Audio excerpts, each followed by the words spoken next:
Bonjour à tous et bienvenue sur la chaîne. Alors cette vidéo n'est pas un tuto pour une fois, mais plus une petite vidéo informative sur des lignes de commande qui vous permettent d'afficher des informations concernant votre clé produit Microsoft, enfin Windows en l'occurrence.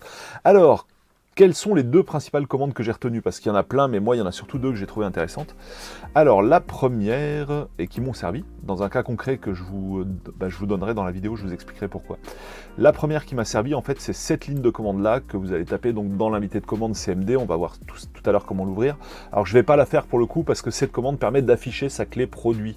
Et oui, il y a des logiciels qui permettent de faire ça, mais finalement, pourquoi utiliser un logiciel? Autant envoyer cette ligne de commande et du coup, on obtient l'information. Alors que ces logiciels qui affichent les clés, des fois sont même référencés comme des virus, donc peuvent être bloqués par certains antivirus. Donc tant qu'à faire, une ligne de commande, ça va très bien.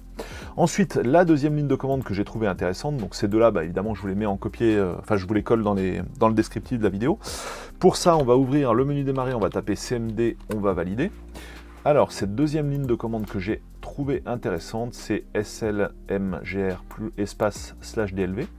Alors, je vais la copier, ensuite, un clic droit suffit pour la coller, puis on va valider.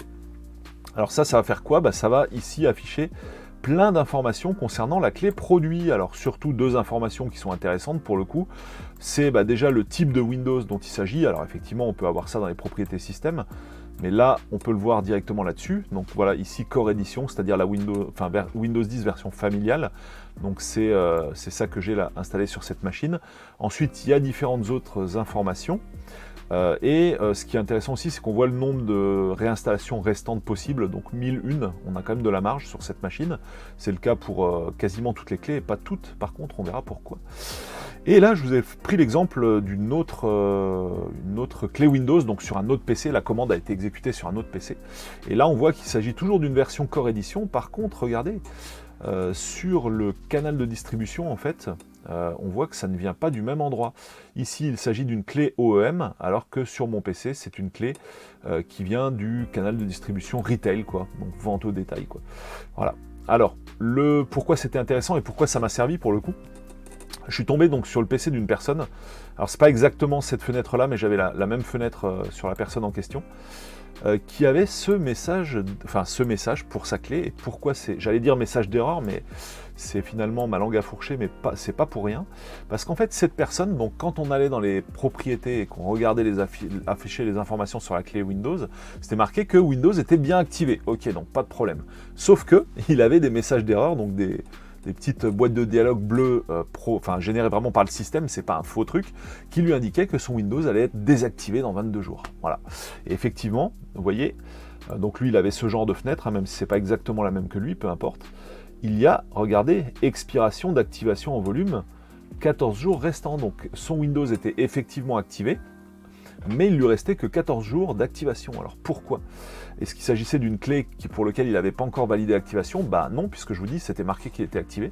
Il s'agit d'une clé KMS. Voilà. Alors les clés KMS, c'est quoi? Donc c'est des clés Windows qui servent pour les parcs informatiques avec plein de postes qui ont tous la même clé. Pour le coup, c'est des activations en volume et ces activations doivent être refaites de manière périodique en fait sur le réseau local de l'entreprise. Donc si au final vous avez un PC qui a une clé donc de ce type-là, KMS, le problème c'est que vous ne pourrez pas la réactiver vous-même. Donc en gros, si le PC a été acheté sur Back Market et compagnie ou même à un particulier, etc., vous vous retrouvez sans clé produit avec votre PC au bout de quelques jours, même si quand vous l'avez acheté, il était bien activé. Donc c'est limite un truc qu'il faudrait vérifier quand on achète un PC d'occasion sur Le Bon Coin ou n'importe quel autre canal de distribution d'occasion.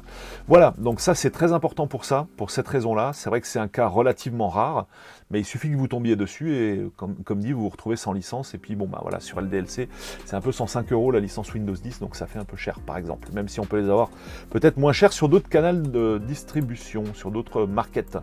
Voilà, fin de cette petite vidéo, j'espère qu'elle vous a plu, qu'elle vous a surtout été utile, même si c'est pas vraiment un tuto, c'est toujours intéressant à savoir. Je vous dis salut à tous et à bientôt pour d'autres vidéos sur ma chaîne de tutoriel ou sur ma chaîne de jeux vidéo rétro ou sur ma chaîne de test, et toutes ces chaînes, je vous donne leurs liens en commentaire. Salut à tous et merci de m'avoir suivi. Ciao.